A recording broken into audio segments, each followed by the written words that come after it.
Okay, hello. Welcome to the second day of our board meeting, or our AGM 2019. We are still in Montreal, Canada, and today we're starting. Well, we actually started in executive session before, but now we are starting in open session. So we're gonna have a 1 hour session, a bit longer than that, with our North America Bureau, and they're gonna be presenting, some interesting results and activities they have been basically carrying out. As you know, a couple of years ago, something like that, we decided that since we are actually going to basically, different regions in the world to meet all our regional bureaus, and actually this completes the circle. So we have now met with you guys, all the regional bureaus, and as I say all the time, we meet with you guys. It's really interesting because, we get exposed to the activities that they happen locally, what you guys have been up to. So in that sense, this is a part of the meeting we always enjoy very much. And I think I'm speaking on behalf of all the trustees. So, the floor is yours. Thanks for coming. Thank you, Gonzalo. I was kind of hoping there'd still be the ball pit, but unfortunately not. Yeah, unfortunately, it was too noisy. So, in this small room would have been impossible. But, let's think about that next time. Exactly. And thanks for the thanks for the opportunity for us to present our work. We actually like nothing more than talking about the good work we do in North America. And welcome everyone to my home country of Canada, or at least Quebec. Sorry, inside joke. Yes. We have some team members here, and we have some joining from Zoom, and we're going to split the presentation up according to who leads what project, because I can tell you my team knows exponentially more about the work they're doing than I do. Kevin, next slide. So just by way of introduction, Katie Jordan, who is our senior policy advisor, is joining on Zoom in the bottom there. Hossein Badran, our regional technical advisor, also from Ottawa, right here. Bethany Davis is with Kelly Elkins in the, I think they're in the Reston office. Yeah, in the Reston office. Behind me is Natalie Campbell, who is the communications lead for North America. She's with the communications department. And Anna Higgins is behind me as well. She's an intern who's joined us for the summer as a research analyst. And I'm Mark Buell, the regional bureau director. And we're all very happy to be here. Next slide, Kevin. So we wanted to talk a bit about, to contextualize our work, talk a little bit about the ISOC community within North America. And I'll let Kelly take over this part.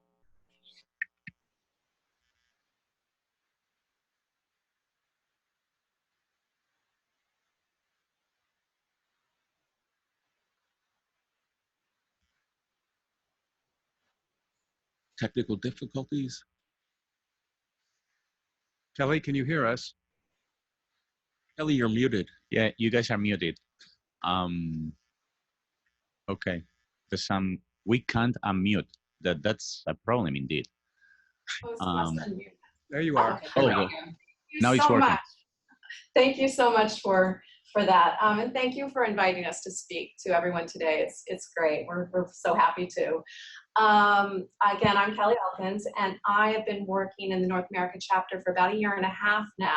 I work mainly as a liaison with the North America chapters that you see listed on the screen here. We've got 10 chapters in North America, and we're about to have an 11th. They're all amazing in so many different ways, but I will point out a few of the highlights. Later on today, you'll be hearing from Pierre-Jean in the ISOC Quebec chapter. So I'm going to kind of not steal their show and let them give you the update on what they're up to. Canada is another one of our flagship chapters, and they have about almost 400 members in Canada. They are planning on a lot of work coming up in the fall on cybersecurity. They just recently closed the books on their second annual Digital Access Day that brought together about 200 people in Canada to talk about the range of internet topics, and they're just thriving and doing so much. I think they're going to be submitting for a Beyond the Net program, and they are also going to be meeting soon with the Minister of Rural and Economic Development to discuss coordination of the country's 3 broadband funds. So they're a very active chapter. New York is another active chapter. It's one of our oldest chapters. They have just had a change in their board, and they're doing an amazing job. Just tons of activities. They just had an ICANN 65 freed out, and they're also the chapter that works most closely with NYC Mesh, which is a big, successful Beyond the Net project. They now have 3 super nodes, 326 nodes overall, and 28 hubs connecting people, are offering better access options for people in the greater Manhattan area. So they're doing so good. DC, Hossein, Katie, Bethany, and I were all just at the IGF USA in DC on Thursday, which brought together about 300 people. The ISOC DC chapter sponsored it, and they brought 300 people together in a hot July day in DC to discuss privacy, antitrust, any digital inclusion. It was an excellent discussion. I think it was viewed on the live stream like by over 100 people, and again can be watched in our live stream library if anyone missed it. Illinois is one of our up and coming chapters. They just hosted a meeting in Chicago on a Saturday, got about 30 or so people together to talk about new trends in AI and IoT security. Our newest chapter is Hawaii chapter, and you'll be hearing a little bit more about them later, but they just had a kickoff in June, and they have a great board composed of people from academia, corporate, public, the state of Hawaii, and they are going to be helping host the Indigenous Connectivity Summit later this year. And then our 11th chapter to be open very, very, very soon is the Indigenous Connectivity chapter that's hopefully going to be announced at the summit in November. They're just finalizing some legal details on establishing the nonprofit and opening a bank account. So once they get that finalized, we'll have that ready to announce, and we're very excited for their work. So any questions later on, we'll be happy to answer. So next slide, Kevin. So I'm Bethany Davis. I'm the administrative assistant, and I've been working here for about a year now. And part of my job entails assisting the community engagement managers with data. So I'm going to walk you through a few of our many strong partnerships that we have in the North America region that span across different stakeholder groups. One of them is ISED, which is Innovation, Science, and Economic Development with it's a branch of the Canadian government, and they have been a strong partner with us on our Enhancing IoT Security project, which Hossein will speak about a little bit later.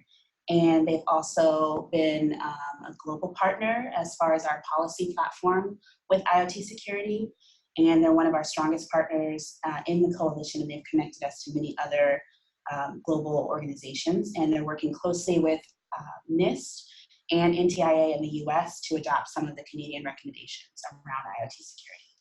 And they've also partnered with us on Indigenous issues because they've allotted funding for rural and remote areas in Canada, and they're working closely with us to prioritize some Indigenous communities within those areas. Another one of our great partners is MuralNets, who we actually got a chance to hear the CEO give a great panelist presentation at the IGF USA earlier this week. And that's Muriel Triggs. She is going to be partnering with us on our upcoming Indigenous connectivity trainings on both the policy and the tech tracks of those.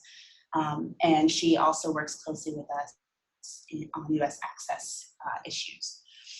Another partner of ours, this one is in the DC area, is Center for Democracy and Technology, CDT. They were a strong partner in one of our multi-stakeholder projects that we had going on locally, and they have become, as a result of that, they have now partnered with us on encryption as well. And the last one I'm gonna bring to your attention is the University of Alberta, who has helped with several of our Indigenous connectivity trainings. They planned and hosted our last training in Edmonton on their campus, University of Alberta campus, and they are also going to be a strong partner in the planning of our upcoming training, which is going to be in Hawaii. So, Thanks, Bethany. Kevin, next slide. Hi there, am I unmuted? No, you're good, Katie. Perfect. Hi, good to see you all. I'm Katie Jordan, and as Mark said, I'm the Senior Policy Advisor in the North American Bureau. So as I'm sure you all are aware, the situation in North America, I think, is fairly unique in that we have highly developed digital economies, very well-established democracies in both the countries in our region. And it's also reported that we have very high internet penetration. In Canada, as it says on the slide, is almost 95%. US is almost 87%. But that being said, there are a lot of problems with the way that internet access and adoption rates are reported. And in both Canada and US, there are serious conversations going on about changing the ways that we map access and map adoption, especially because there are issues where if one household is reported as connected in a pretty broad land area, then every other house in that area is considered connected, and it closes off funding opportunities and other project opportunities for those areas. So this is particularly problematic in rural and remote areas, and especially in the Indigenous communities within those rural and remote areas. So we're working closely on that, and we're also looking at the affordability access issues along with access, because just because an area in a remote or rural area has access to the internet does not mean that they can necessarily afford it, especially because the cost gets exponentially higher the further away you get from major cities. We can go to the next slide. Thanks. So it's no secret that in the United States, we are in a very politically divided time, both in Congress and among many in our population. So that has posed significant challenges as we try to get things done, because a lot of things are wrapped up in hyper-partisan language and issues right now. So issues that shouldn't be a problem to reach consensus on have a lot of baggage with them, depending on the offices you work with. And things are going to get a little bit trickier beginning at the end of July, because August is a month of recess, and then we have to have a budget approved by mid-September.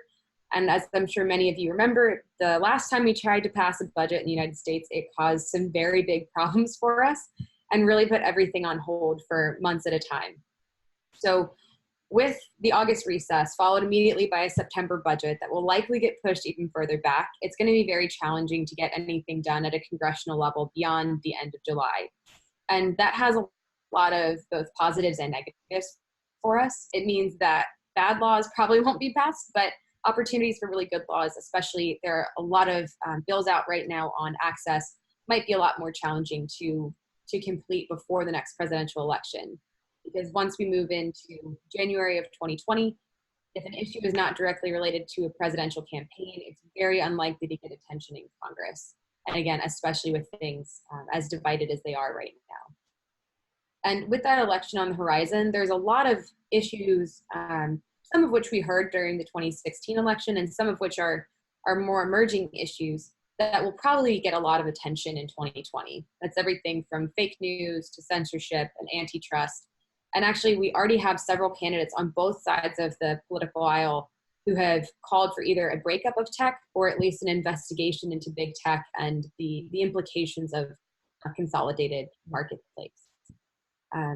Congressional leaders and really politicians in general at this point are highly distracted. There are a lot of very, very high tension issues on politicians' plate and policymakers' plates right now. Everything from the Mueller report to immigration and trade, and the impacts that each of those has on tech actually has rolled into a lot of our work as well. But that being said, we are lucky in that we have a very committed public service.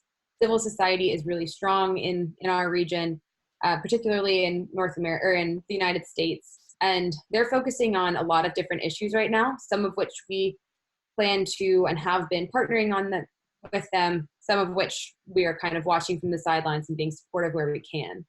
That includes privacy, 5G, censorship, net neutrality, antitrust and consolidation, and there's a renewed look now at the impact of the internet on children. It's also worth mentioning that the Federal Trade Commission, the FTC, has imposed fines on Facebook and is investigating other big tech organizations. And yet Congress and the public don't think that by and large, don't think that they're doing enough to really curb some of the negative impacts of big tech.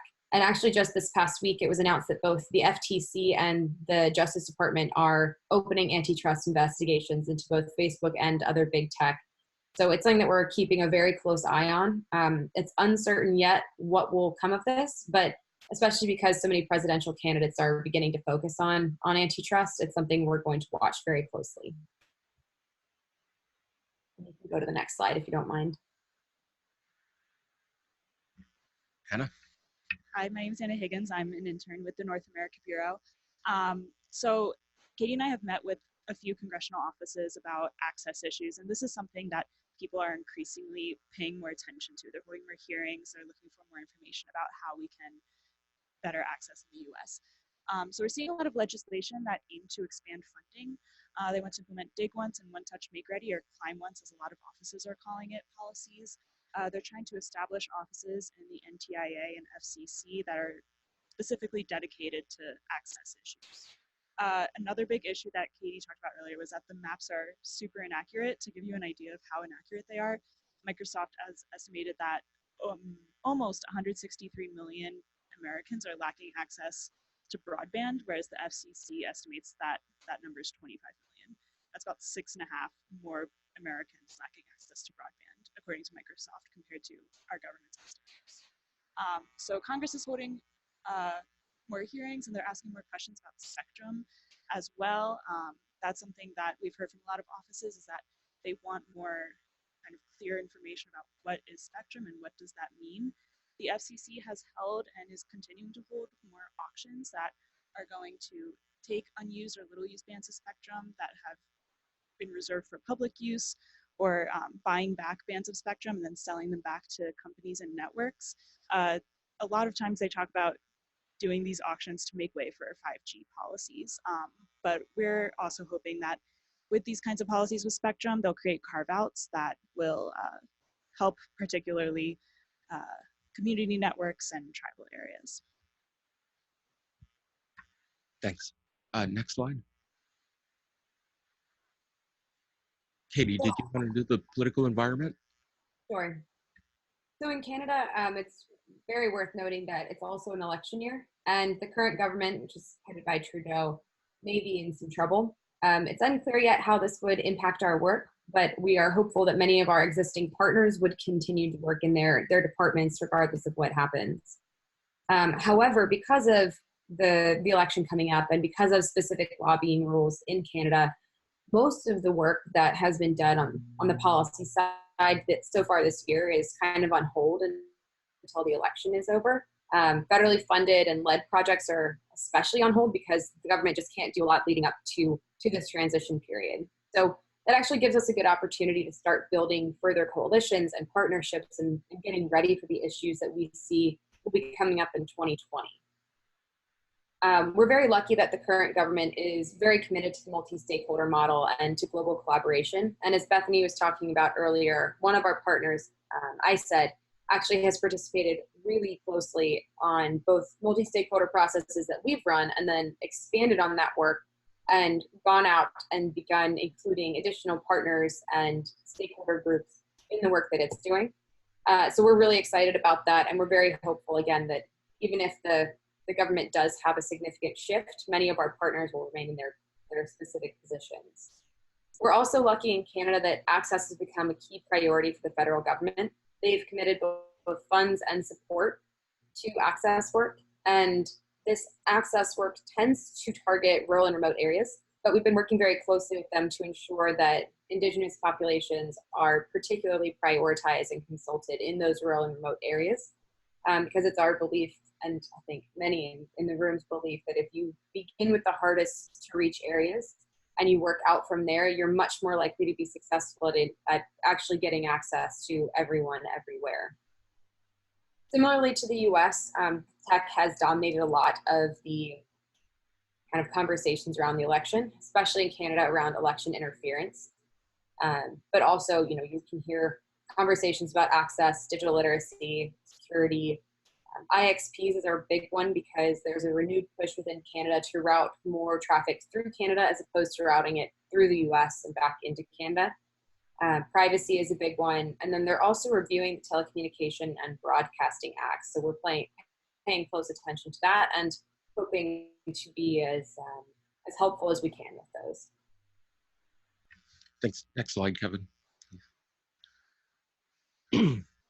Sorry, this is just a slide to, what I did is I went into our activity tracking, our success tracking spreadsheet, and just counted how many media hits we had, how many blog posts we've done, and really it's almost kind of meaningless because it's just a laundry list of what we've done for the year. But what I find really interesting when I did that was when you do the count and you split it up, you really see where our efforts in Canada are having the most impact. And it's really on the access side. You see on the right-hand side, the pie chart, access has been about 26% of our work for the year, and building trust has been about 33%. But it makes sense because in May at Digital Access Day in Ottawa, Andrew was in town and helped us launch the report from our IoT security initiative that we led in Canada, connecting the world for the first 6 months. Katie had mentioned the Broadcasting and Telecommunications Act review. We worked with the review panel to help facilitate meetings in the North and in Indigenous communities. Coming out of our work with Indigenous communities, the panel actually freed up money to hire an Indigenous liaison, which they've told us was a direct result of the work of the Internet Society.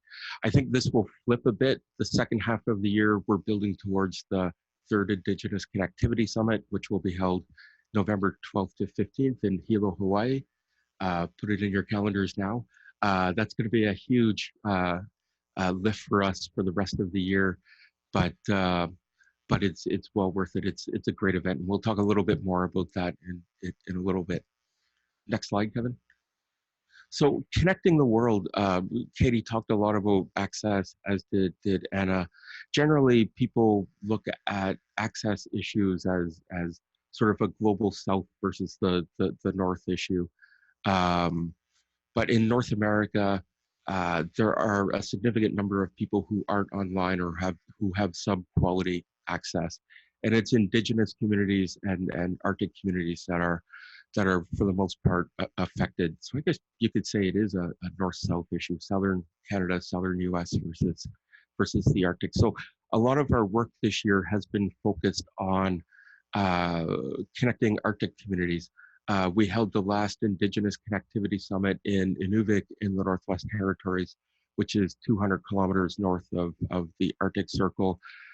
Coming out of that were some very strong partnerships with an Inuit land claim organization called the Inuvialuit Regional Corporation, who asked us to work with them on helping connect their remote communities. Katie will talk about that. She spent 5 days in a community called Uluhaktuk, population 300, perched on the coast of the Arctic Ocean. So that was fun, I'm sure. This picture here is actually of, there's a satellite station in Inuvik, and it's co-owned by the Indigenous people in the area, and they paint the dishes according to, they paint the dishes with some cultural content. And this is a traditional Western Arctic blanket toss. They would have 25 people holding a blanket made out of skin, and they would pull on it to throw someone up in the air so that they could see over the next hill to see if caribou were there or see who was over there. So they saw this connection between, satellites in the sky and throwing people up in the air. It's the traditional satellite, I guess. Next slide, Kevin. So Katie, I'll get you to talk about the connecting the NWT. Sure thing. So as I talked about earlier, rural and remote areas are a key priority both for us and luckily for the Canadian government in terms of both projects and funding. These areas are notoriously underserved, not only in terms of internet, but really in terms of everything else. And the long-term goal here is to ensure that everyone has the opportunity to have access to the internet on their own terms. And rural and remote communities in particular are incredibly resilient, and they are incredibly used to solving their own problems. There is a sense of community and a sense of kind of do-it-yourself that is, in my experience, not present in that way in other areas. And so we really believe that if these communities had the opportunity to receive training, it would not be hard for them to run their own networks. So community networks are something we hope will be highly successful in these areas. And we're also really lucky that we have some very strong partnerships in this area. The desire to have high quality internet access, and especially to have community-led access to those networks, is a very big priority for the kind of local government organizations, some like the Northern Lights General Partnership, GNWT, the IRC. Those are the Inuvialuit Regional Corporation, the Gwich'in Tribal Association, and others. And they're really working with us closely to provide training and support to these communities. And they've also agreed to work closely on the management of new networks. And I'll talk about this more on the next slide, but I think this is one of our most interesting projects and also one of our biggest priorities because it really does pull together all of the teams within the Internet Society. This is not a project that we can do in a vacuum. It's not something we can do by ourselves. And so we're working really closely with Jane and with the rest of the Community Networks team, with the Communications Department, with the Public Policy Department, because we're going to need everyone's support for this to become, the strong and successful project that we think it can be. So if you go to the next slide, this is talking about Uluhaktuk. And as Mark mentioned, I went to Uluhaktuk in June of this year to do some community consultations. And it's important to say too, at the last Indigenous Connectivity Summit, as a part of that program, we asked participants to create a set of recommendations for policymakers and others for the ways in which these kinds of access projects can be successful. And the number one thing across the board that people said was consult with the communities. They know more about themselves than we can ever know. And so the first step to making sure that this project would be successful and wanted was to go there and meet with community members and ask first, do you want different access to the internet? And lucky for us, the answer was a resounding yes. And the second question was, do you want to be in charge of that access? Do you want to put in the time and the hours to completing trainings, to run your own network and to operate it and manage it moving forward? And again, the answer was a resounding yes. So we're very excited about that. And it's led to the creation of a lot of new partnerships that we're hoping will be highly successful in the coming year. So, and as Mark mentioned, the population is really low. This estimates it's about 400. Everyone was kind of off the land doing, and for hunting season when I was there. So I don't know the exact number, and the people that I asked also don't know the exact number. But needless to say, it's very, very small. And as you can see from this picture, the community is shaped in a U. So almost everyone in the community lives in a really ideal position for an access network that they own and operate, because it's not going to take a lot of equipment. There is not a huge amount of land that we have to cover with the network. So it's really ideally positioned for a CN. Right now, they're satellite dependent, and they get incredibly low speeds for incredibly high costs. And they're also being charged for services that they can't get. So if they want to have internet access, they have to buy a bundled package that includes phone service, but phone service isn't available in the community. And I talked to many community members, and they said they frequently get charged for long distance calls, but it's literally not possible to get phone service in the community. So they were all too ready to launch their own network, and they have a lot of ideas for what that network would look like and who would run it. And we're really excited about that. So to date, over the last, I guess, month and a half now, almost 2 months, the first thing that we wanted to do was create really strong community partnerships. So we're now working with the Hamlet office, the community core, the education center, a youth organization, the mayor's office, and a few other individuals to make sure that there is support both from the more established groups in the community and also that the individuals who are best positioned to take a training course and run the network are included from early on in the process. So now we're building this training course that will be really specific to tribal, rural, and remote areas. And the hope is that we will begin offering the training course in Uluhaktak in mid-September. The idea being that hunting season will end around the end of August, and there'll be many more people in the community with much more time on their hands to take this training course. Katie, I think a good indicator of the degree of interest in the community is who have expressed interest in taking the training program. It'd be great if you could talk about who's approached you to do the training. Absolutely. So when I went to hold the first meeting, the kind of community awareness meeting in Uluhaktak, I was really pleasantly surprised with the team. It was primarily elders and leaders of local government. So the mayor was there, the heads of the community core were there, heads of the Hamlet office, met with the principal of the school, and each of those individuals said not only are they supportive of this training, but that they themselves want to take it. Because even if they aren't the ones to run the network, they want to know how to do these things too. And if anything goes wrong, they want everyone in this community to know what to do so that they not only position themselves to be really good network operators, but so that they build long-term job skills for everyone in the community so that this can become something where, you know, maybe 10 years from now, they're not just running Uluhaktak's network, but maybe they're running networks for their neighbors as well, or they're providing trainings for their neighbors as well.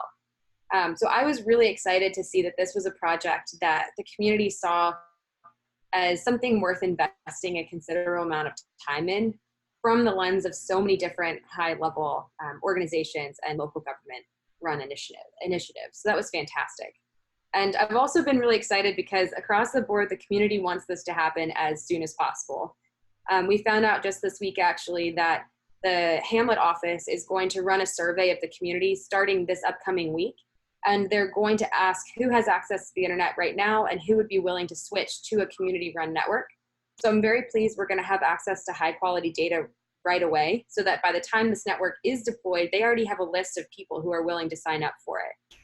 And the hope is that we could build this network, go and finish the training in the community, do the hands-on technical piece, and flip the switch to turn it on by the end of this year.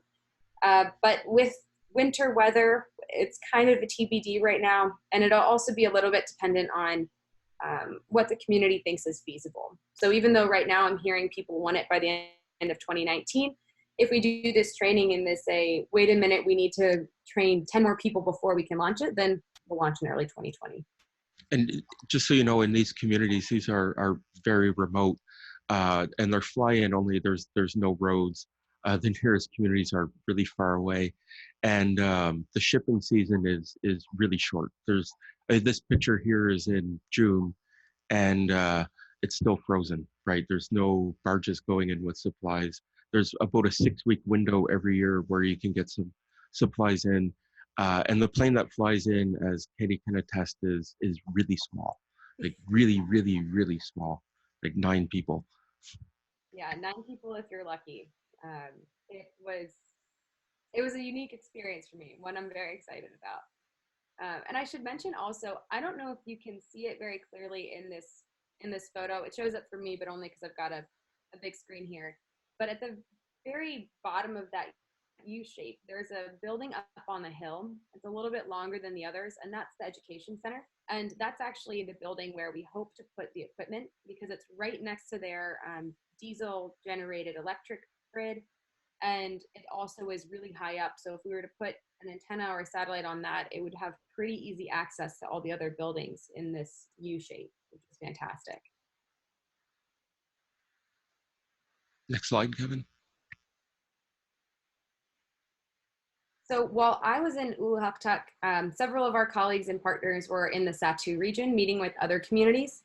And we're really excited because this work has spread so quickly throughout the Northwest Territories, and it's been really well received by a huge variety of communities. And some of them are listed on this slide here.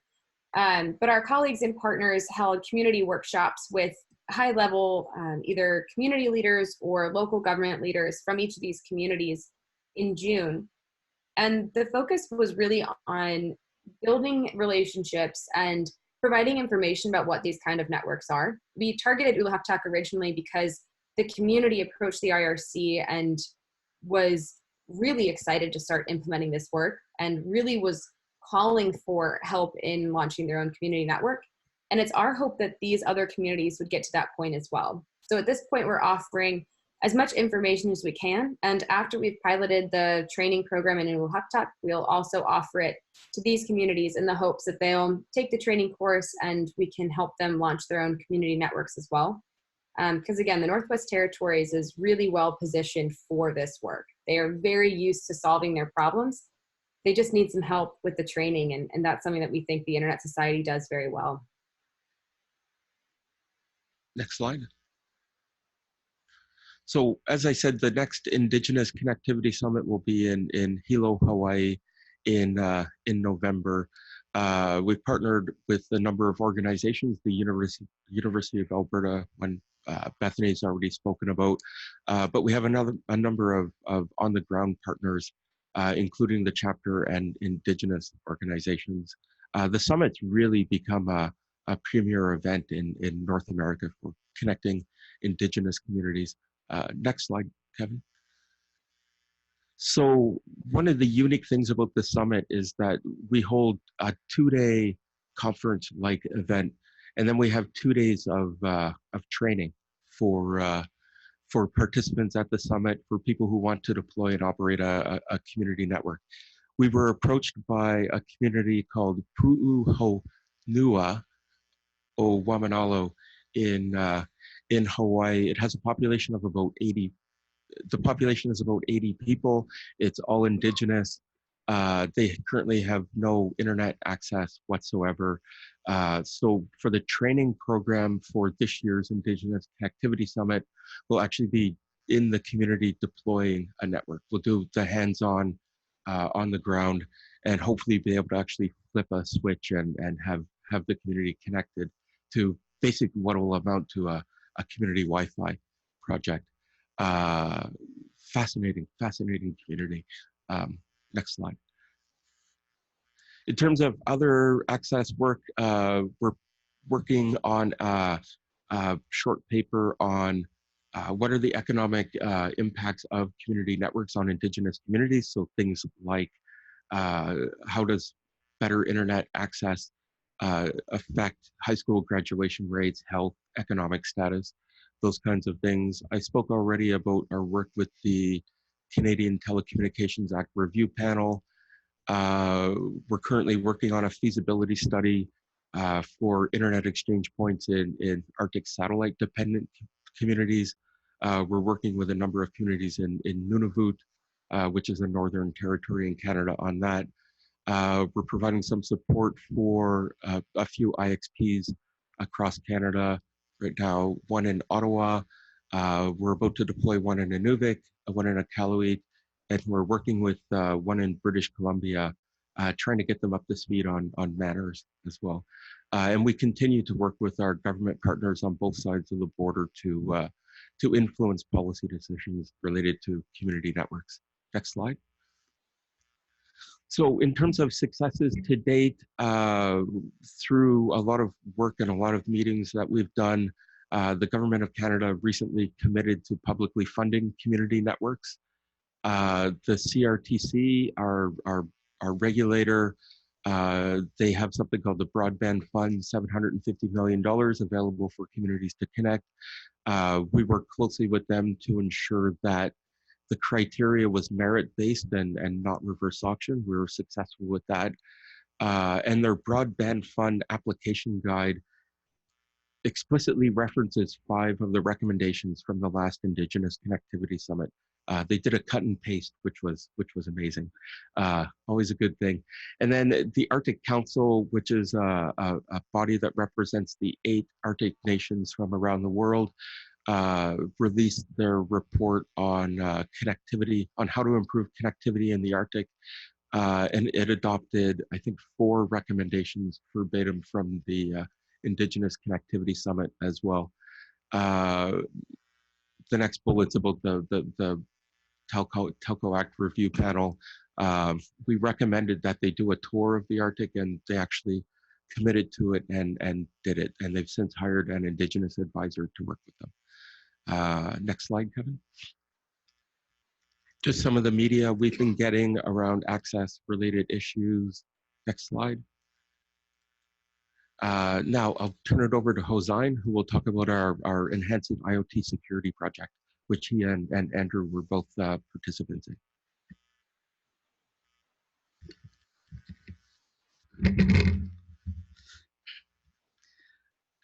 Thank you, Mark.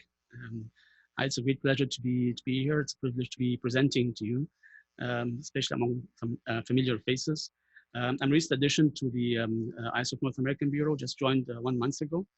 I've been engaged with the Canadian multi-stakeholder process for the year since it was incepted in April 2018. Next slide, please. The Canadian multi-stakeholder process had a long-term outcome to provide end users was protection for internet security when they use internet-connected devices. It became recently quite clear to the Canadian government, ISED, and to ISOC, and to other the community in general, that the adoption of the smart devices is on the rise globally, and in Canada is no exception. And it was clear also that consumers are lacking awareness on making decisions to purchase devices that have security measures, and have also don't have the sufficient knowledge to deploy these with the configuration required to secure the deployment, particularly within a home environment. So ISOC and ISED joined hands in April 2018 to launch the multi-stakeholder process. It was also in partnership with CIRA, the Canadian Internet Registration Authority, with CANARI, the Canadian Research Network, and CIPIC, which is the Canadian Institute for Policy and Public Interest Clinic as part of the University of Ottawa, and the chapters of Canada and Quebec, to launch a multi-stakeholder process, which included participation from close to 80 participants and more. The goal of this initiative was to provide recommendations that enhance security of IoT security, particularly for the consumer devices, as well as identify recommendations that can be referenced, as well as accommodated in other collaboration across the globe. As preparation for this project, we identified or surveyed what kind of initiatives have been taking place globally, and initiatives particularly in the UK with the Digital Culture and Media and Sport Department of the Government of the UK, in Europe, in Australia. All of them are starting to come up with frameworks for IoT device security, and are common ground for coming up with a set of solid recommendations. Next slide, please. So in this project, which took a year, we had 6 face-to-face meetings among the multi-stakeholder community, and several conference calls on a regular basis to come up with the draft recommendations in three specific dimensions. The first one is community awareness and education, to see what kind of on the demand side, from the consumer side, how to raise the awareness of the consumer, and on the supply side, from the vendor or the manufacturer of the smart device, what kind of certification framework and adherence security principles should the manufacturer really adopt, and leverage these as a competitive advantage when he's selling his product and having a certification of and compliance for particularly security framework. And for my second dimension was on the network resiliency part, particularly from the home gateway component. We identified that the home gateway is the most critical component of the home network, protection of the devices behind the home gateway, as well as protection from the network from any abnormal behavior in the sensor devices inside the home was a critical challenge that required really attention. And the group, in consultation with other members in the community, with Sarah, identified the MUD, the Manufacturer Usage Description Protocol of the IETF, to be a very good starting point and provide an extension to that protocol for the home gateway. MUD in its own in its current form focuses on enterprise network deployment, while the focus was on consumer networks. So having an extension to that could be brought to IETF for further standardization is part of the project. Then Sierra is leading the development of the software, which will be available in open source for consumption. In May 2019, the third dimension of the project, so we mentioned consumer awareness education, network resiliency, and IoT device labeling. So it became clear that coming up with recommendations on how to certify the manufacturer's compliance, particular security features, particular security standards, and having a certification entity that could be government accredited. And as a result of this accreditation, a label could be put on the IoT device that certifies compliance with the particular standard. The device label could include two main components: a trust mark, which user really already knows, for example, CCSA in North America or CE in Europe. These are already known and trusted trust marks, as well as a different, which is really a static component, which and a different set of label or a different label, which is a live label. It's a machine readable component that can be, for example, a QR code. When scanned, refers to a URL to a website built by the manufacturer who has listing of the latest firmware, the vulnerability disclosure, and also configuration recommendations, how to secure the device once deployed in the home network. These recommendations are part of the project of the report that was published in May 2019. To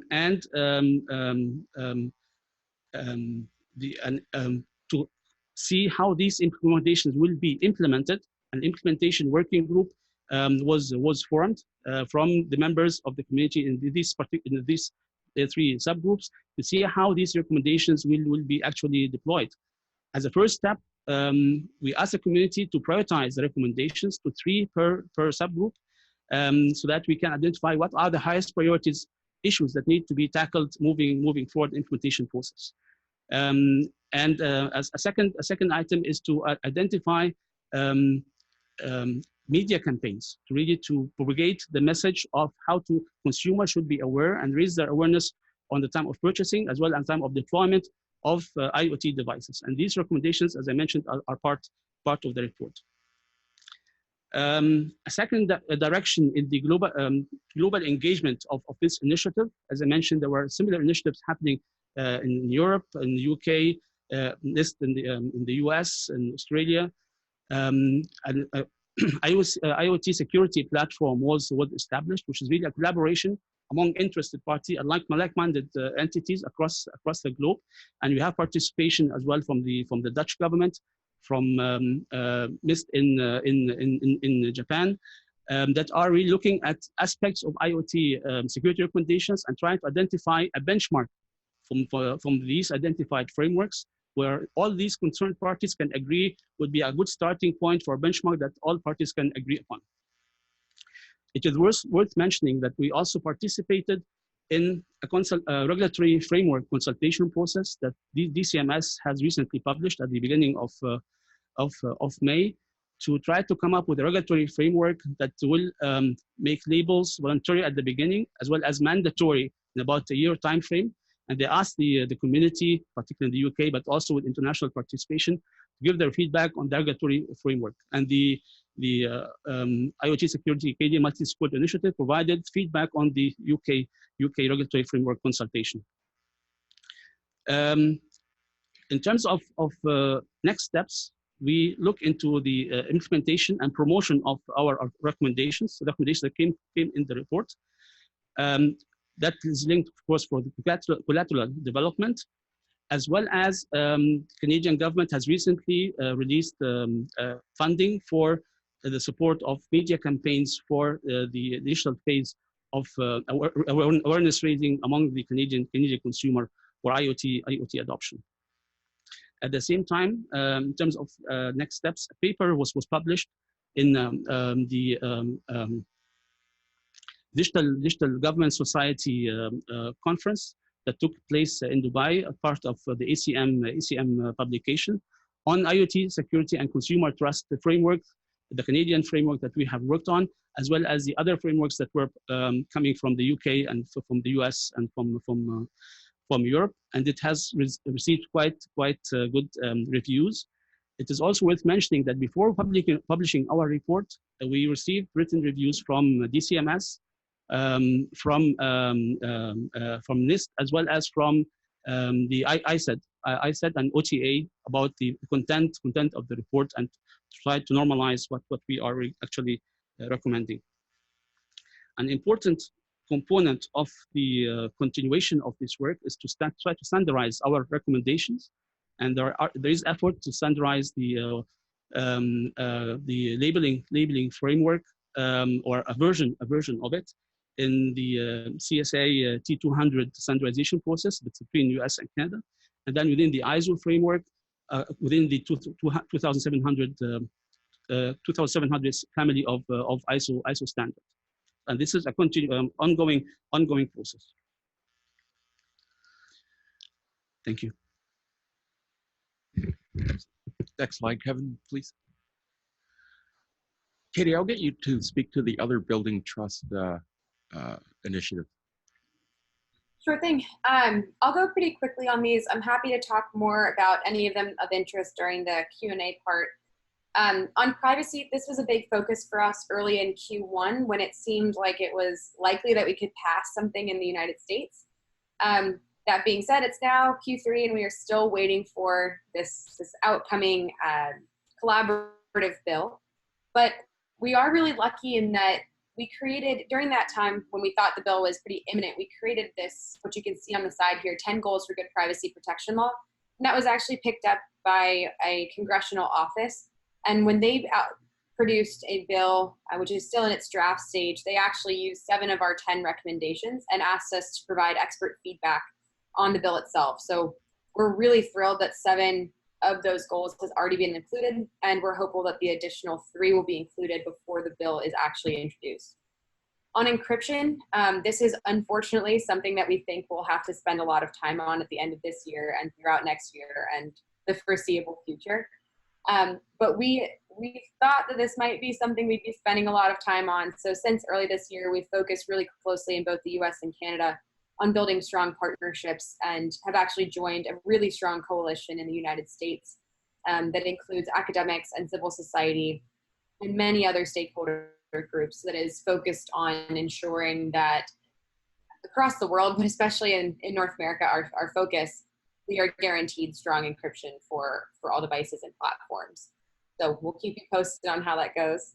On manners, we've done a lot of work, especially with our partners in the technical community, to both bring more members into the manners program, but also to promote manners as a political solution so that governments don't over-regulate the marketplace. So now that the observatory has been launched, we're hopeful that that will help us a lot in our goal of convincing politicians not to do anything that will over-regulate.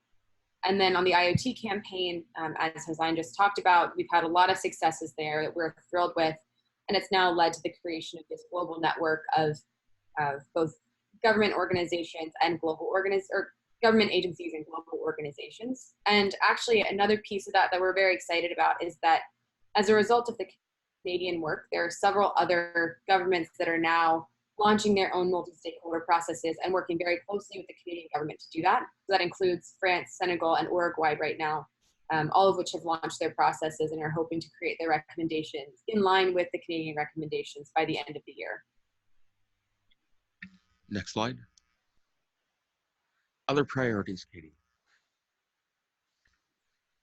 Sure. So one of our biggest goals is to foster a collaborative approach. And one of the ways that we did that was by launching a multi-stakeholder group of net neutrality experts to see if they could come up with consensus-driven principles for net neutrality in the United States.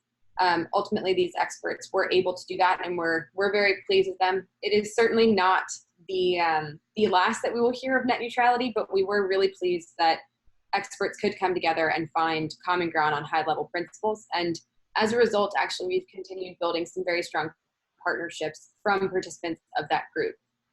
And we're also, I mean, most of the work that we're doing at this point is collaborative. Everything from access to the Northwest Territories, to the ICS, to manners, to everything else.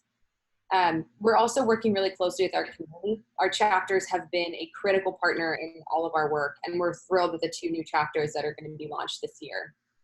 And then on policy engagement, we work really closely and really well with government agencies in both the US and Canada, which is fantastic. And we've been very lucky that as a result of our work, we've had some pretty significant impacts on policy and on different proposals and bills and laws in the US and Canada in 2019. Thanks, Katie. Next slide. So one of the things I wanted to have Natalie talk about a little bit is we've had tremendous success this year in getting considerable media attention and really high quality media attention. So I wanted Natalie to talk a bit about what we've done this year that's been different than what we've done in the past. Natalie? Thanks, Mark, and thanks everybody for having me here today. So essentially in early 2019, the Strategic Communications Department launched a pilot project in North America to help strengthen the Internet Society's regional voice while developing a cohesive global presence. So essentially they assigned a dedicated resource to work with the North American Regional Bureau team to help reach local audiences with more relevant and targeted communications, but also to help them achieve their regional goals. So we focused on doing this by delivering clear communications that help people understand what we do, and also creating regional strategies that make our audiences care about our work and want to support it. So whether the goal was to educate policymakers on how to make it easier for communities to build their own internet solutions, or going into an Arctic community of 300 and explaining to them that it is possible to build a solution, that they can do it, we're tailoring communications to these audiences in ways that they can understand and really relate to what we do. Next slide.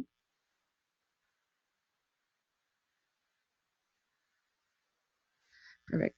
So another way we're working to strengthen our regional voice is through strategic thought leadership opportunities.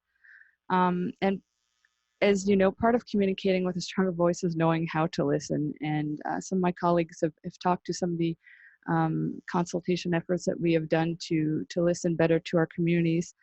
And we're also listening to national conversations that are relevant to our work and building a reputation by finding strategic moments to jump into the conversation as thought leaders. We've done so through whether it's story pitches to strategic media outlets or op-ed opportunities or blog posts. Those are some of the ways that we're jumping into the conversation. We've had a lot of success in this area in promoting especially community networks as complementary access solutions in rural and remote communities. To me personally, I'm a Northwest Territories resident myself, and you know, the Bureau's ability to have been able to influence CRTC to prioritize access funds to the hardest to connect places first is just as much of a comms win for me as, you know, being able to go into the Arctic community of Ulhaktuk and have elders and even the mayor sign up for community network training so that they may build their own connectivity solutions. I think that's pretty impressive and something that I'm really proud to be a part of, to be working with this team. Next slide. So one of our big learnings this year is that we are definitely stronger together than we are apart. We've learned that working the internet way, collaboration is absolutely critical to our success.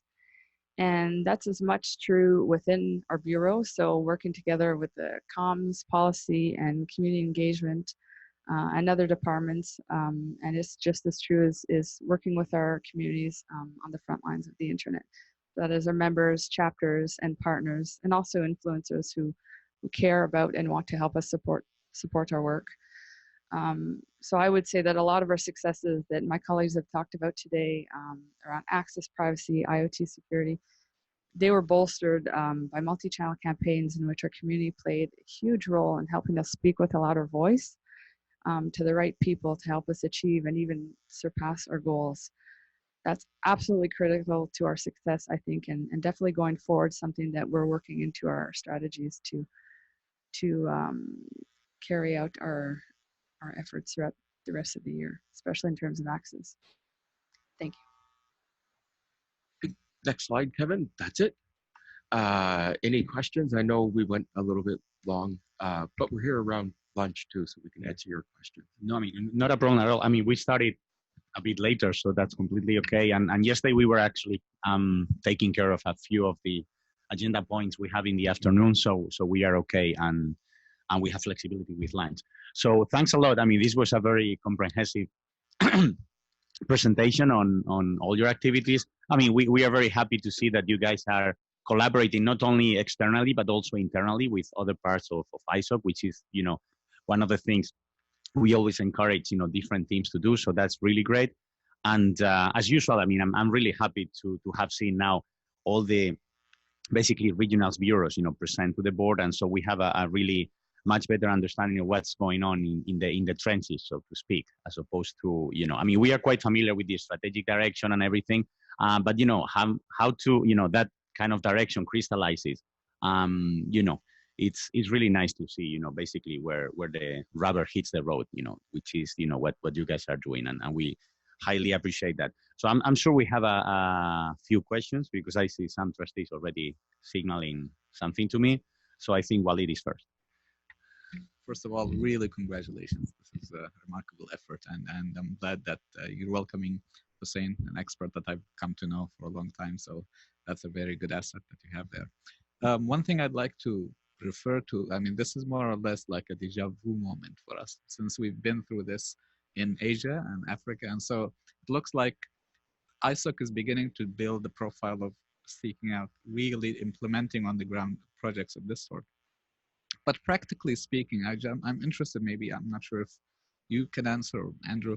I mean, how is the process itself? I mean, how do you select the regions? For example, do you target, and do you have some database? Is it by demand? First, in terms of selection of where to approach, and secondly, how do you develop the project from the ground up? And for example, do you already have a template? Do you already have a system of training that is very fixed, flexible, agile? Do you customize it? I mean, what tools do you use? How do you do the equipment? I mean, there's a bit of details, but I'm really curious to know.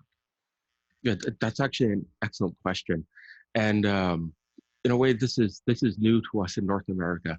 Ulu Huktuk is the first community that we've worked with, and Waimanalo will be the second. And we chose both of those communities. Well, Ulu Huktuk is in what's called the Inuvialuit Settlement Region, and they have a self-governing body called the Inuvialuit Regional Corporation. They were a partner for the last Indigenous Connectivity Summit in 2018. Ulu Huktuk, the Inuvialuit Regional Corporation, the self-governing body, approached us to say, how can we work with you to enhance connectivity in our smaller communities? We agreed, and it went to their board of directors, and their board of directors selected Ulu Huktuk as the community that we should work with. So in a way, that was self-selecting. Similar with the community in Hawaii, Waimanalo, they self-selected. They approached us. Both communities approached us. And we don't have plans on doing a lot of this work. The one in Ulu Huktuk is really a pilot, and to show that it can be done, and can be done cheaply, in the hopes that communities will take it on their own and do it. The key goal of the Indigenous Connectivity Summit isn't to hold an event. It's to bring together people from Indigenous communities across North America to form a continent-wide network, so that communities can work together to build connectivity, so that it can be this self-sustaining support network. If a community has poor access and wants to deploy a community network, they shouldn't have to go to the government or go to the Internet Society. In the indigenous world in North America, they should be able to go to the indigenous community in North America for support and help building that work. So really what we're trying to do is back away from it. We're trying to build a network across North America to be able to step away. Waimanalo and Uluhaktuk are really just sort of pilot projects to show that it can be done. Not that we won't support communities that come to speak with us, but yeah, what was it? And your second question was, so that's a really interesting one. There are very many training programs out there, and the Internet Society has a training program. Because when we talk about doing training for community networks, it's not just the technical side. The technical side is actually the easiest thing, right? I'm sure most people in the room realize that the hard part are the soft, more social skills in creating a sustainable network. So we're working with a number of groups to develop training materials on everything from finances to project management to digital literacy, cybersecurity training, all of it, governance for the network, to ensure that we come up with a sustainable solution. A lot of those resources exist; they're just not sort of all in one, all-encompassing training program. And that's our job through August is actually pulling together those resources and making them culturally relevant for the communities that we're working in. Uluhaktuk's a really interesting community because English isn't the dominant language there, Inuktitut is. So we're having to translate a number of items into Inuktitut, and you can imagine, a very strong indigenous language doesn't necessarily have existing terms for things like spectrum. So we're having to work with we will have to work with different groups to come up with those words. We're actually creating new language out of some of this work. Thank you. Maybe Andrew has also something to say about the approach we're taking. So all of the things that Mark was talking about, I think part of the point you were making was that you've heard this in other bureaus, and I think that a critical thing to understand about the way that a lot of these projects come together is that it really depends on the sort of human network that the people in the various regional bureaus have developed. So there's a lot of good connections among the staff on the ground and the people that they're dealing with, and that's true across all of the regions. We find that this is one of the things that our staff are able to do. They've got a lot of good links and so on. And this is one of the things that we were talking a lot about measurement yesterday. This is one of the things that is really hard to measure in our activities, because some of that stuff is just like you have to maintain those relationships and sort of build them up and know all of these people, and then realize, oh, they're doing this thing or they're interested in this thing, and we know how to move them along in that direction. So some of it is we identify sort of priorities at the beginning of the year, or during the year or whatever, but then we have to be a little bit opportunistic about when things come along, and it's like, oh, this is definitely an opportunity to do it. An example of this actually was the thing that Katie was mentioning sort of in passing about the effort around network neutrality in the United States. This was not an area that was sort of front burner for us. It was not something, and anyway, it doesn't actually carry over into anyone else, because the problem in the United States has something very much to do with the way the laws are written there. And so it's not actually interesting for the rest of the world, because they have a stupid problem that is really actually a consequence of the way the law has evolved over time. And nevertheless, I mean, there was this opportunity. There were various people who were involved in everything like that, and there really is an opportunity to kind of move that along. So we said, yeah, okay, we'll go ahead and do that. And there's a tension in all of this, because what this means, of course, is that it's a little bit difficult to plan in detail precisely what you're going to do, because you have to wait for the opportunities to come along. But you have to know enough about what the world is, like how the world is developing in that region, in order to in order to make sure that you are there when the opportunities arise, because then you can take advantage of them. So that's a key part of the sort of regional strategy, or the sort of staffing regions kind of approach that we've taken to a lot of these things. And I think that as we can see here, it produces results, but it produces results in a way that is difficult to measure while you're going through the production phase. No, and thanks. I mean, I know that we have been very kind of emphatic in measuring things, but we also understand that sometimes there are challenges. So I'm building up a queue. When I said we don't have any time constraints, I meant we can take a few questions. So because I have here Pepper, Olga, now I have Hans Peter, I have Glenn. So let's take those 4 questions, if that's okay. And then any follow-up questions, we will take them during the lunch, because, we will have lunch together. Because, I kind of knew that, there were a lot of comments and questions to that. So, the queue again, Pepper, Olga, Hans Peter, and Glenn. So Pepper, please. Thank you. So yeah, I was going to actually suggest taking some of these offline. I mean, a couple of comments I'd like to follow up. We can do that over lunch. But picking up on Andrew's point about being opportunistic, again, details over lunch. The FCC just is putting out they're going to actually vote this week on a notice to create something called the Rural Digital Opportunities Fund. It's going to be several billions in the US for those who are not connected.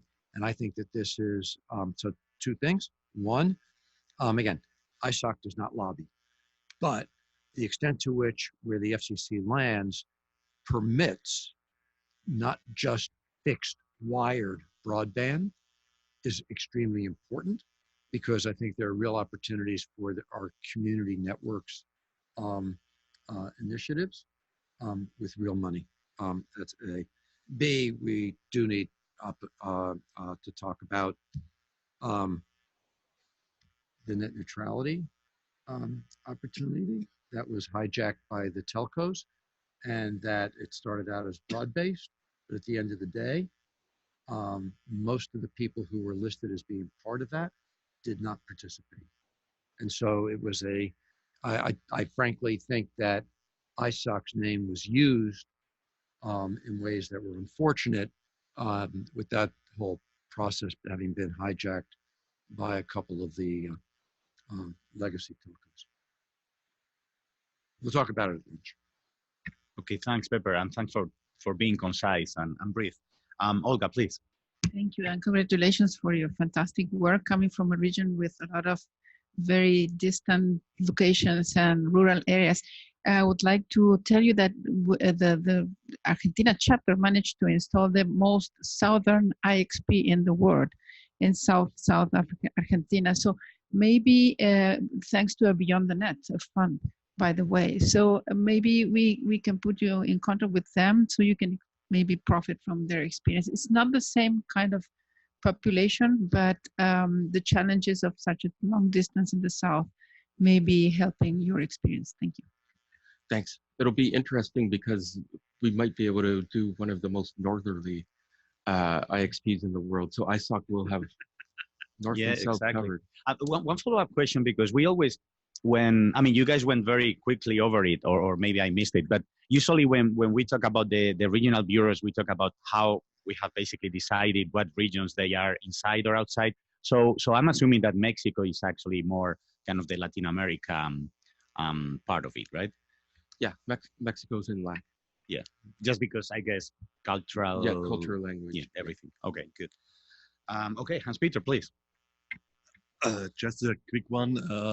I was wondering, in these 2 examples of going into a town or a township and connecting them, did you meet with other organizations going there, doing similar things like bringing clean water? Okay, clean water makes no sense in the Northwest Territory, but bringing power at an affordable level to those towns, or did you do it on your own?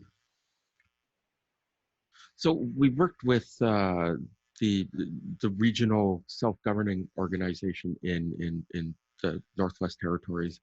Power is a really interesting one, and is a significant challenge in the north because these communities are so far away from each other. they're actually dependent on diesel generators. Yeah, and they ship the fuel up. But that's changing. Inuvik just got approved for a wind farm. You think about whether or not solar would work. You have 24-hour sun for 60 days, but then you've got 30 days of total darkness. But we were told in Tuktoyaktuk that when the sun goes down, the wind picks up. So if you have solar in the summer, you can do wind in the winter, and that may be helpful. Okay, thank you. So Glenn. Thank you, all of you, for your presentation. I just want to comment on what Hans said a second ago. There were Carlos Reyes did research on community networking in Africa, and 20 of the 22 locations were not functioning because they didn't have power. So it's critical to definitely, if you're doing community networking, is look at the power situation. So as a founder of ISOC Canada, I'm glad to see that they're actually doing some very tangible work. But let me just comment on a couple of things. One thing I didn't see on the list of things to partner with, and I think I've mentioned this to you before, Mark, is the Digital Inclusion Conference, which is going to be in Portland, Oregon. And I think the story that you're telling, whether it's the Mesh Network NYC or the Far North community networking things, both of those would be great stories to tell. And myself and Alfredo has already paved the way to encourage ISOC to participate for next year. So that's one. The other thing is the IEEE Global Humanitarian Technology Conference, which I'll be attending in October. Again, great story. You know, what I'm seeing, what you guys are doing, is such a fantastic job. This is light years over what was in the past. And I'm not going to knock the staff, but I think you've done a really good balance between doing initiatives like community networking and what Katie's doing in policy. It's very hard to balance the two. You tend to skew one way versus another, but I don't know how you've done it, but you've done a great job. Thank you, Glenn. Okay, good. Thank you. So let's take all the remaining questions over lunch. So we're gonna break as planned for 45 minutes, but since we are 15 minutes late, so we will be back in an open to observer session at 1:30. So now the next presentation is going to be from our Quebec chapter. As we usually travel around the world, as we said before, we not only meet with our regional bureaus, but also we try to meet with the local chapters. And that's also a presentation we enjoy quite much, because some of the activities you guys carry out are actually truly amazing. So the floor is yours. So thank you. Thanks for inviting me, and welcome to Quebec. Not a country, but a big nation, of course. First, let me apologize for my colleague who was supposed to join us for the presentation and unfortunately will not be able due to unexpected circumstances. But I'll try to do my best. If you have any questions, feel free to interrupt. So next one, please. Basically about our chapter, ISOC Quebec, we were founded 20 years ago almost. So next year we'll have our 20 years anniversary, to which you are more than welcome to join with us. We'll probably have few events during the April month. Membership has 450 members, mostly here residing here in Canada. We have many members that are based abroad, mostly in African countries, French-speaking African countries, a few in Europe too, mostly based again in the French-speaking countries. The members residing outside Quebec that are part of the English-speaking membership are going through ISOC Canada. And basically, the current team took back the chapter almost 2.5 years ago, officially, and we developed that with the new expertise. We added people from ICANN and from digital media, from news, and we trying with this expertise to develop few projects given the cultural dimension. Next slide, please. So basically, our two last years, we focused on two main topics: governance and discoverability. Next one, please. So basically, governance, we we organized the first IGF in Quebec in 2017. There's going to be an event that we're conducting every 2 years, so the next one will probably be held this fall. We still need to set a date, given that we'll have ICANN 66 in Montreal, so many stuff will be happening in Montreal this fall, and we don't want to have all events at the same time, so it's useful. Basic results will have 300 people reach. So we were pretty happy for the first time, and we'll do the next one with the same target of 300 people. Another point of governance, this one was funded by one of our local partner, Lead Québec, Leader Internet de Demain. This one was funded by the Ministry of Relations Internationales and Francophonie here from government of Quebec. The purpose of the project is not based here in Montreal, nor in Quebec. It's based in Ivory Coast. So with partners there and ISOC in Abidjan, we send experts from Quebec there in Abidjan to train and give some tools to 30 young leaders, mainly PhD students, entrepreneurs, and people in cultural content, to help them know and give them the tools on what's governance, internet governance, and how to use it in their daily lives. So this project actually touched IoT, touched big data, touched few fields, but on the basic way. And this project leads to another one that will be presenting a bit further, that is also funded by the ministry that funded this one. Next one, please. On the discoverability part, the first one is a project, 2-year project funded by Beyond the Net program. So thanks to ISOC, we managed to run that project. Basically, Click Quebec, in English would be Quebec Local Content and Cultural Industries. Most of the time, our project names play with the letters of the different part of the project, so it doesn't render good in English, but it's nice in French. This one, we started from a point of view, we noticed the gap between French-speaking content, Francophone content in cultural dimension online, even in Quebec. So basically, if you're in Quebec, you will have mostly foreign content available on platforms. And we find it's a bit disappointing not having local content and cultural content available after the first promotion-based advertising.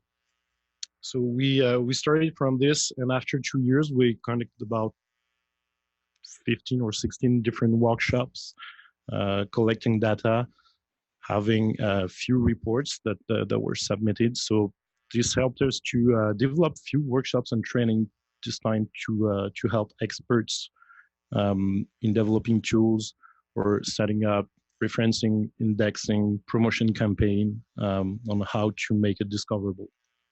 And this led to Horizon, which is another play with the letters, Observatoire des réseaux interconnectés à la société numérique, which is now an observatory that was started by ISOC with the partner at UQAM, and which is now under the UNESCO Chair of Communications. So still, it's something that is going to last after the end of the project in September. That groups that gather researchers to help, again, cultural content to be discovered online. And the aim is also to have some experts and professionals to benefit from these trainings within the industry. Basically, they will be able to index the content, use data to make it, to help people have more French content available.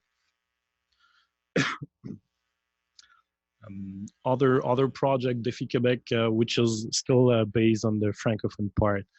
This one is based with another province of New Brunswick, close to Quebec province. The idea is to share as you may have noticed, we have a lot of stuff doing on the French-speaking part here in Quebec that is really important for us. We're 8 million people surrounded by more than 300 million people not necessarily speaking French. And so we're trying to advocate for the French language, and this project is also part of sharing expertise with people that are in New Brunswick province. This one is not necessarily related to cultural content, might be related to communications and business, more in-depth business. Like, next one, please. So upcoming projects and upcoming trends. Basically, we still want to go on discoverability. Now that Click Quebec was a success, it's going to be the end of the project is coming by September this year. So we will have other projects. We already have other projects coming through this one. The first project, Think Afrique, which is another nice name in French, will be part of will be actually the follow-up of the Lead Quebec project, the lead project in Ivory Coast. So this one is already financed partly by Quebec government, and this time we will increase a bit our target, and we will reach directly to artists and people creating the content to help them monetize their work, but again in Ivory Coast. So this project is not based here in Montreal, but at the end of those projects based in Ivory Coast, the aim is to be able to replicate those projects in other countries in Africa or in Europe mainly, and have the other way around, meaning at some point we want them to come here and share their experience and their expertise, because they have some expertise we don't have here.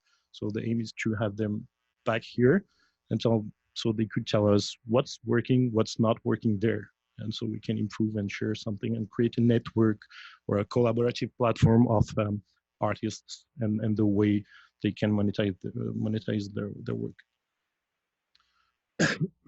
And part of other project that will lead to the discoverability is the International Study Days. This one will be this fall. It's a 2 days event with the Organisation Internationale de la Francophonie. We'll be partnering with UQAM, an university in Quebec. The aim there is really to make the content accessible and available again, and help to there is part of advocacy in that. So we're not lobbying, as was mentioned earlier, but we'll still try to advocate for accessibility and affordability of some type of services. Next one, please. Few big projects that are coming up after that. We'll go over the discoverability and the governance topics to focus more on the data part, how data is used, how data is managed. Montreal has been named last June the best place in the world to set up data center, or we already have like 40 or 45 here in the Quebec province. So we expect many more in the coming years, mainly because of our low cost electricity rates. That is quite helpful for many companies there. And we also have a small ecosystem in many places, in many fields in artificial intelligence or IoT, few companies. So this will be part of the coming topics that are considered hot in Quebec. The smart cities part is a model we will try to develop that can be replicated. Again, we're already partnering with some network in Europe, this time in France, and with a company that is based in Ottawa, and with few people based in the US too. So the idea is to group what's being done in some other places to come in the end with some sort of a label that could be attributed to municipalities and cities, but not in the way it's usually done, meaning a label dealing with this city has good transportation or whatsoever. The focus here would be on the use for citizens and the efficiency for the citizens behind that. And as we were talking with Mark from the bureau, we will have also some projects in the northern communities. We have some common problems that are in the northwestern territories, in the north of Quebec. As we were talking, actually not many, but few communities have access to internet, but when it works. So sometimes it's once a month or once a day if you're lucky, and as the story. I was told that if it's cheaper to take a flight and go to download a software 200 kilometers away rather than staying on site, it doesn't make really sense. So the plan is to help people have access their reliable one and affordable one, because one of the problems is the cost, and it's these communities cannot really afford that. We already talked with somebody in Colombia that had some similar project, who's kind of linked with the ISOC chapter there, where some sort of model could be replicated in some part of some communities here in Quebec. So that's going to be part of the future topics. And finally, what we saw again is like member engagement for chapters is kind of crucial. We talked about that during lunch. The problem is that many people are member of ISOC online, but they're not really member of ISOC on site or socially involved. So we planned a specific part of event that are going to be more socially focused, so people can just be there on site and share something. So there's still going to be some content part, but it's going to be more fun with some beers and some snacks. So it's always motivating for people to join that part of events. And basically we already have a few planned. So that's gonna be the first one. Is gonna be not so far from ICANN 66 for those people being there at that time. Well, beers are on us, so just join us. And I think it's done for our part for my presentation. Quickly about activities and the chapters. What we see about future topics here is kind of really related with the projects we want to go with. Mostly data focused projects. Another thing that was mentioned before and is quite important is trust and data protection. Actually, currently in the news, if you've read the newspaper, you might have seen that Desjardins, which is a bank here in Quebec, has some troubles with the former employees that stole 3 million people's data, and that raised the problem in the news about how the data is collected, how it is used, how it is protected over the internet, and where it goes, or who has the final ownership of that. So that's probably something that we'll be working on for the coming year here in Quebec. Thank you. Any comment? Okay, thank you. So thanks a lot for the presentation and the summary. And yeah, ICANN 66, it will be here in Montreal as well, right? Yeah, it's going to be in November. We're going to have a few events before and after. There's going to be the North American School of Governance. Right. There's going to be one in English, and there's going to be one in French too. That would be on the Friday concurrently, and we're going to have a few receptions and lunch together, both schools. Sounds great. Yeah. Because we will have a co-located board meeting. We decided yesterday with ICANN 67 in Cancun. So that will be in March. Okay. Any questions? Okay. I don't know if you were here before lunch, but there was a lot of stuff about, you were, well, you saw the stuff that we're doing with First Nations sort of up along the Arctic. And I realized Northern Quebec is just as rural as much of Nunavut in the Northwest Territories. I'm wondering what sort of stuff are you doing? I noticed because you mentioned underserved communities. I'm wondering if you're doing anything in that regard. Not yet. That's why that's something we want to focus on the coming part, because as we talked about, the Northwestern Territories and Northern Quebec, they're not the same place, but they have some common problems. Basically, access, reliability of the network, affordability. They are highly dependent on satellite technologies. They can be just, I mean, if you want to go there, you can only go there at some point of the years. So some are just accessible by plane when you can fly. Problem is power, as was mentioned earlier before lunch, is another problem. So before going there and saying, hey, you got high-speed internet, we got to deal with some other troubles firsthand that we are trying to figure out. To date, we don't have physical project there. The plan is to have a physical project there for the 2020. So we'll still have like 8 months to finalize the physical plan. Thank you. Yeah. And I don't have any more questions because we were sharing the same table over lunch. So we had a, chance to basically preemptively, cover all those questions. Anything else before we move on? Yeah, Richard. Quick question. Just very, very high level question here. And kind of Mark and company, close your ears. Like what has kind of worked well and poorly for you guys in terms of interacting with ISOC, the kind of centralized organization? And how can we work better with you guys? I'm kind of forced to say the North America Bureau, they're a good team. So I have nice people helping us.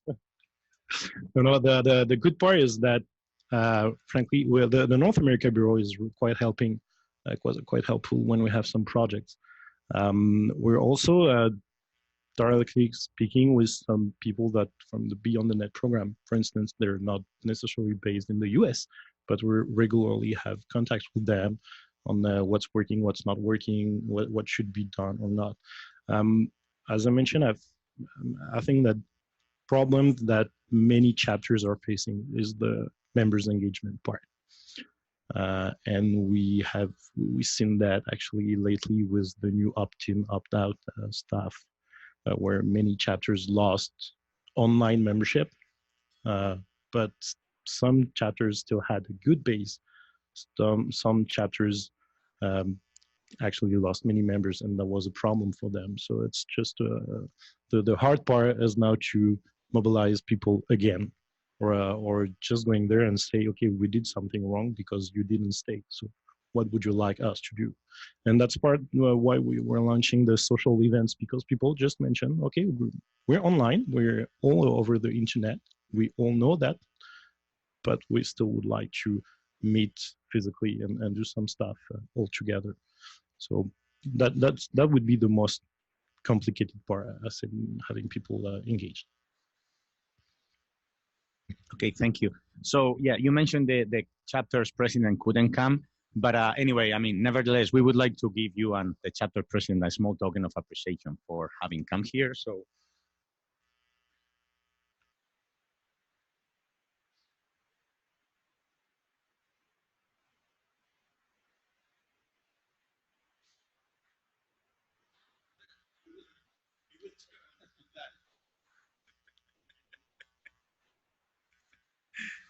Thank you very much. Thanks a lot. Okay, so that concludes point number 17 on the agenda. So we have heard from the local chapter and the regional bureau. And as you know, points 18 and 19 on the agenda, actually, on the agenda. We covered them, yeah, now Kevin had them there. So we covered them yesterday already. So we are jumping directly to point number 20, which is to appoint the committees and the committee chairs, the members, when appropriate, because sometimes we only appoint the chairs of a given committee in the AGM. So Kevin has the resolution. We added a resolution yesterday. Kevin, did you get it from John, the new one? Yes, and I can put that up as soon as you're ready. It's not in the agenda, but I have it separately. Yeah, so you have it separate. So let's do that. The last one is okay. So, okay, let's wait 1 minute so we can say bye. And yeah, okay, thank you guys. Have a good day. And thank you, Jim, as well. Thanks.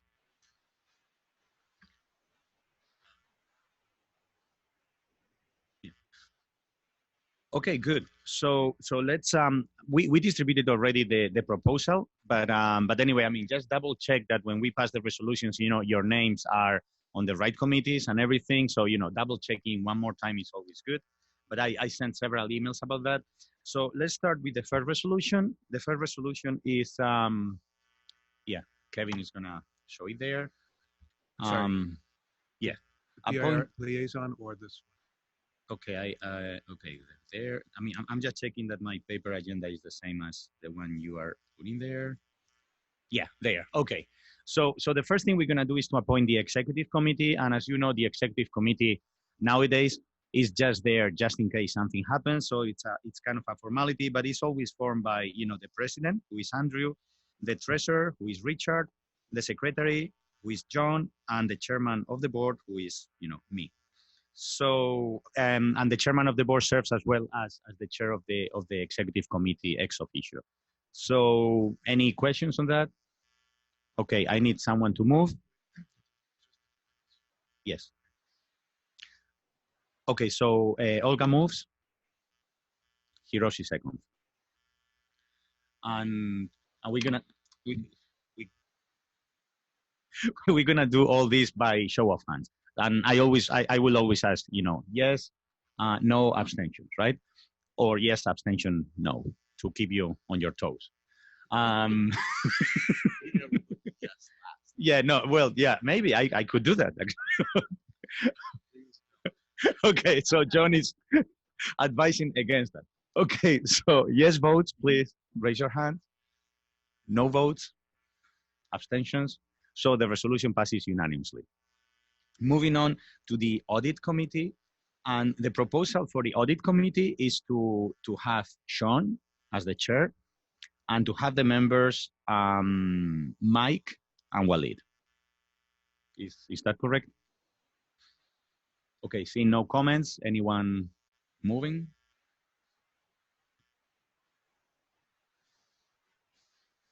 So Walid is moving. Okay, Mike second. Okay, yes votes, please raise your hand. No votes, abstentions. The resolution passes unanimously. Next is the finance committee, right?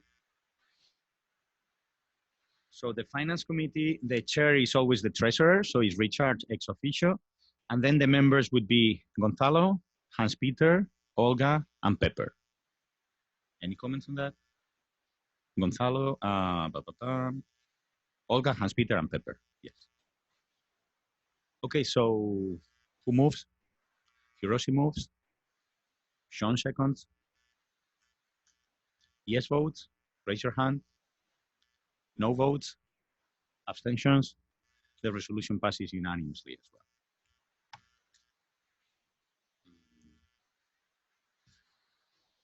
Okay, and that was finance. And the next one is compensation. Okay, so compensation, we have also the chairman of the compensation committee. It's the chairman of the board, ex officio, so Gonzalo. And then the members will be Hiroshi, Mike, Richard, Walid. Is that correct? Okay, who moves? Olga moves, and Richard seconds. So yes votes, no votes, abstentions. So the resolution passes unanimously. And that was the compensation committee. Moving to the NOMCOM, the nomination committee. So as you know, the NOMCOM, it's one of those committees where we only appoint the chair. So the proposal is to appoint Olga as the chair of the nominations committee. Any comments? Yes, vote. Who moves? Yeah, Pepper moves. Mike seconds. It was faster than Hiroshi. It was close, a close call. So yes vote. No votes. Abstentions. Okay, so the resolution passes also unanimously. And just for Olga, actually, So this committee has external members as well, and usually board members. So just when you are forming the committee, Sean and Mike also volunteer to be in the committee, so they have expressed interest if needed. So that's I will send you a separate email anyway. So that was the NOMCOM, and now we go to the elections committee. So the elections committee is the same thing. We only appoint the chair at the AGM, and the proposal is to have Hiroshi as the chair of the elections committee. Any comments? Okay, so who moves? Olga moves. Hans-Peter seconds. Yes votes. No votes. Abstentions. Resolution passes unanimously. So that was the elections committee. Okay, great. Next committee is the governance committee, and the governance, we appoint the full governance committee. The proposal is to appoint John as the chair, and the members are Glenn, Hans-Peter, Mike, Mike, Walid. Comments? Okay, who moves? Hiroshi moves. John seconds. Yes votes. No votes. Abstentions. The resolution passes unanimously. And that was the governance committee. And now we go for the PIR nominations committee. The PIR nominations committee, we created it a few cycles ago. And the proposal is to have John as the chair, and the members Hans-Peter, Mike, and Olga. John as the chair, Hans-Peter, Mike, and Olga.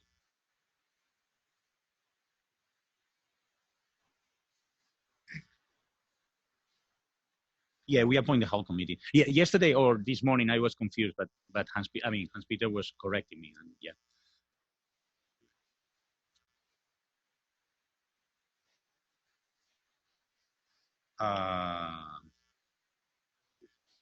Yeah, I mean here it. Okay, I mean let me. The bylaws say yes. Okay, if the bylaw says yes. Yeah. Okay.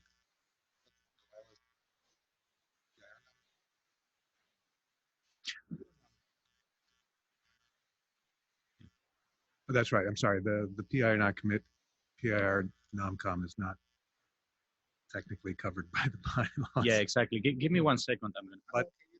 But no. I fully understand. Just give me 1 second. Andrew is ex officio on governance.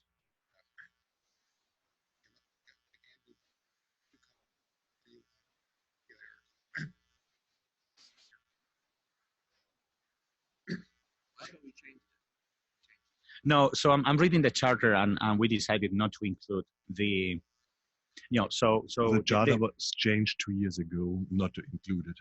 Yeah, exactly. But you are welcome as somebody to give advice at any time. Yeah, that's a different issue. So just to be clear, so that people following can follow, the resolution on the paper agenda, the one that we distributed, was wrong, because Andrew is not ex officio an ex officio member of this committee. So I just check that. So yeah, so to be clear again, John as the chair, and the members are Hans-Peter, Mike, and Olga. Okay, yeah, sorry for the confusion. Who moves? Hans-Peter moves. Hiroshi seconds. And then yes votes, no votes, abstentions. The resolution passes unanimously. And those were the resolutions in the original agenda. And yesterday we noticed that we have to also appoint the liaison to the PIR board. So Kevin is gonna project the resolution, and you have it there. The proposal, yeah, John. Yes, having proposed this, actually I reread the PIR bylaws, and it refers to this person as a representative. So I would strike liaison and replace it with representative.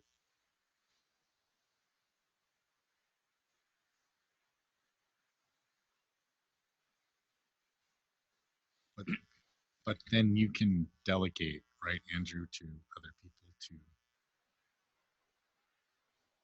Okay. What do you mean delegate? So we could appoint whoever we want. Right. So it's gonna be you.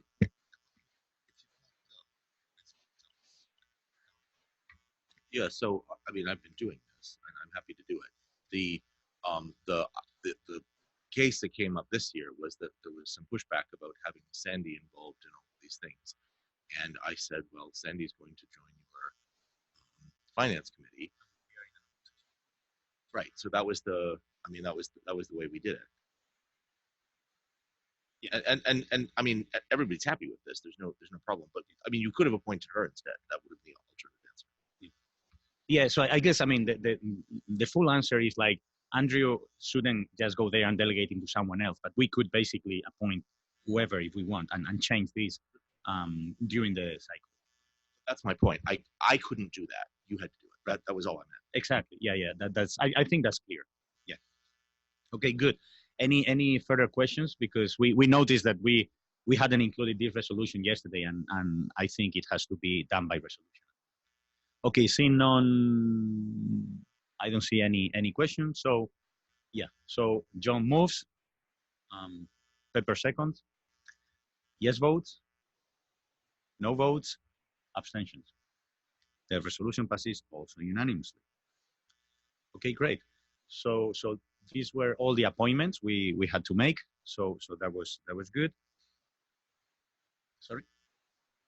What?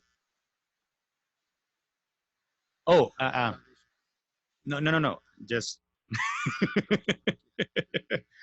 don't get ahead of yourself. So that concludes this point in the agenda, and then we are moving to the AOB part of the meeting. So any other business? Yes, Walid. As you know, we have approved the report, let's say, the report by the elections committee, and it turns out to be more work than it used to be in the past. So I'm just bringing this up since we are changing many things, including the time it would take and the overlap between the forum and the elections, and having the elections take place and voting take place in 2 weeks. So I thought of bringing this up, and I'm interested in helping the new chair of the elections committee in the transition.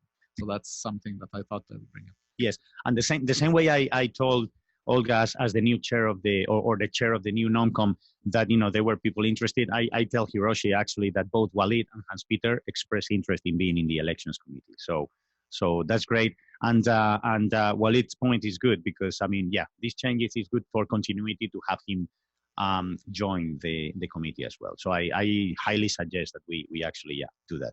Thank you, Hiroshi. Okay, Olga.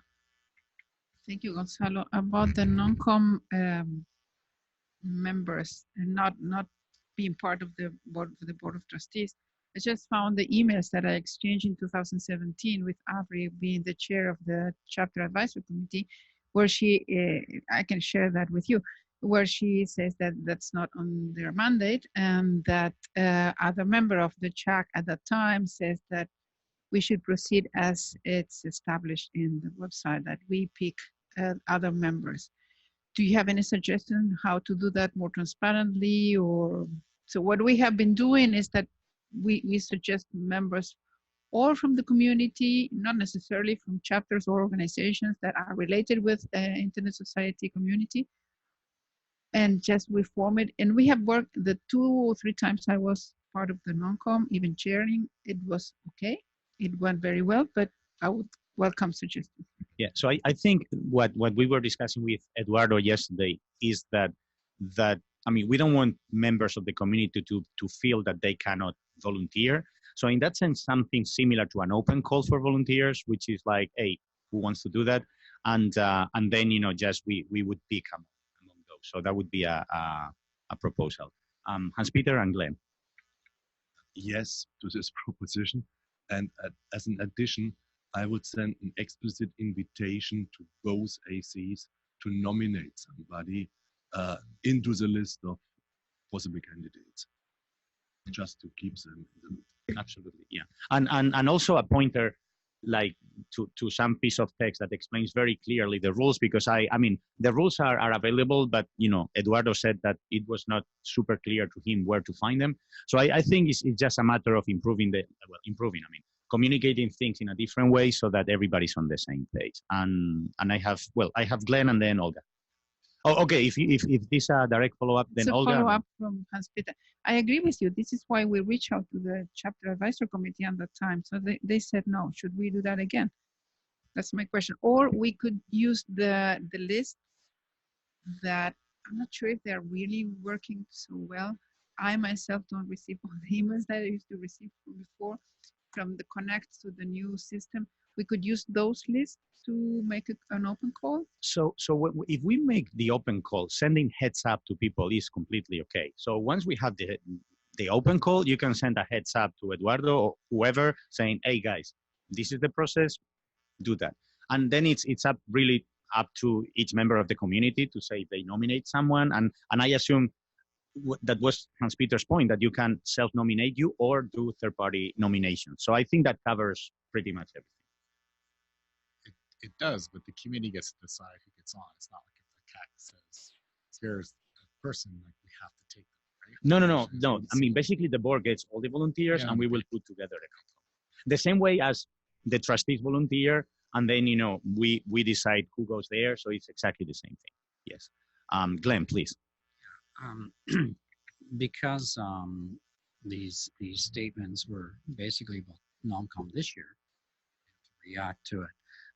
In some of these cases, the individuals who were not happy that they didn't think they had a lot of opportunity to participate, some of these individuals did apply, but they were late, or they were on the advisory council. So by the time they got their act together, you know, it was an issue. I don't know how many times you can remind people or maybe prompt them to read the website or the fact that the chair is there and make an effort. You know, other people can communicate with me that they wanted to be on it. But, you know, in terms of processes, you can make all kinds of rules, but there's always somebody who's going to think of another 6 or 7 rules because you didn't do enough. Frankly, as I stated in my report, I thought the recommendations of the people that came, especially Richard's recommendations, hardworking people, intelligent, reliable, you know, and we had one example of somebody who never showed up, period, right? And life goes on. We have to live with that, right? So it's sometimes you're going to be criticized there's not enough gender balance or geographical representation.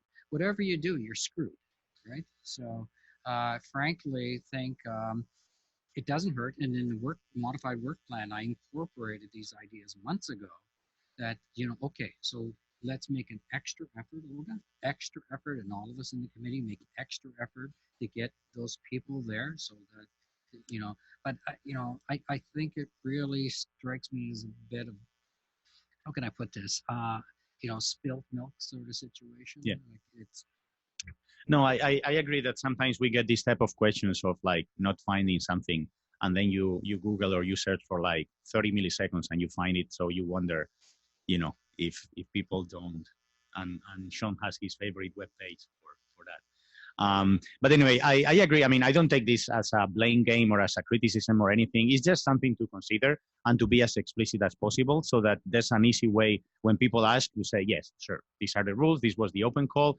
and this was the deadline, and that's it, really. And I think Walid wanted to. Proposal, I mean, coming from a communications media background, I'm glad I'm not alone here with Mike. We need to, as a board, realize that we can reform our communication, improve our communications, and maybe you can sit down together somehow. And obviously, there's no, you know, media committee of sorts of things. But in order for us to be clear and transparent and precise in our messaging, we need to sit down and see to it that we get something out there. And in particular, for example, in cases where we make changes that are drastic or that include steps that require the community to be aware of them. For example, I would propose having a post about why the elections committee has decided to cut down the period of voting so that it wouldn't really result in the confusion, because suddenly they'll see the dates, oh, there's a typo. So the communication from the board, since this is a board activity, needs to be done. And I'm sure that Kevin would agree in that there were blog posts by board members. Yeah. No, I'm sure that we all want to be very clear and I think we are very transparent as well. So I mean, just to clarify and to Glenn's points, it's just like I fully agree that we should be transparent, clear, and everything. What I don't agree is that we were not before. So just to be completely clear, I agree with Glenn. I think we did a really good job to be open, transparent. As Olga said, sometimes it's even that the same community that tells us, no, we're not going to do this. When we ask, then they get back to us saying, oh, you didn't ask me, which is complete nonsense. So in that sense, it's just like I'm taking a positive approach and saying like, yeah, sure, we will be very clear, open, transparent, and all that we are all the time. So and we are having these discussions in the open session so that is recorded and everybody can see that. So I think that's good. Perfect. Anything else? Any AOB more additional topics before we adjourn? Yes. So Glenn and then Kevin. Yes. Maybe it's my memory. Did we ever get a report from Diamond Security? I can't remember. It's work in progress basically. So Olaf is Still on talking the to them and yeah. But I mean, we didn't get it in this meeting, but yeah, we told them we want that. Yes. Okay. So Kevin. Yeah. So I just put this up. I may have been the source of some misunderstanding here, but just to make sure it gets captured in the list of committees, the bylaws say that the president shall serve as non-voting ex officio member of all committees except audit, compensation, and ISOC and PIR nominations committees. Yeah. So we did the right thing then. Yeah. Yeah, and that was what Hans-Peter was referring to. So thanks for double checking and confirming that we are okay. Okay, so I don't see any other business. So I move to adjourn. Thank you.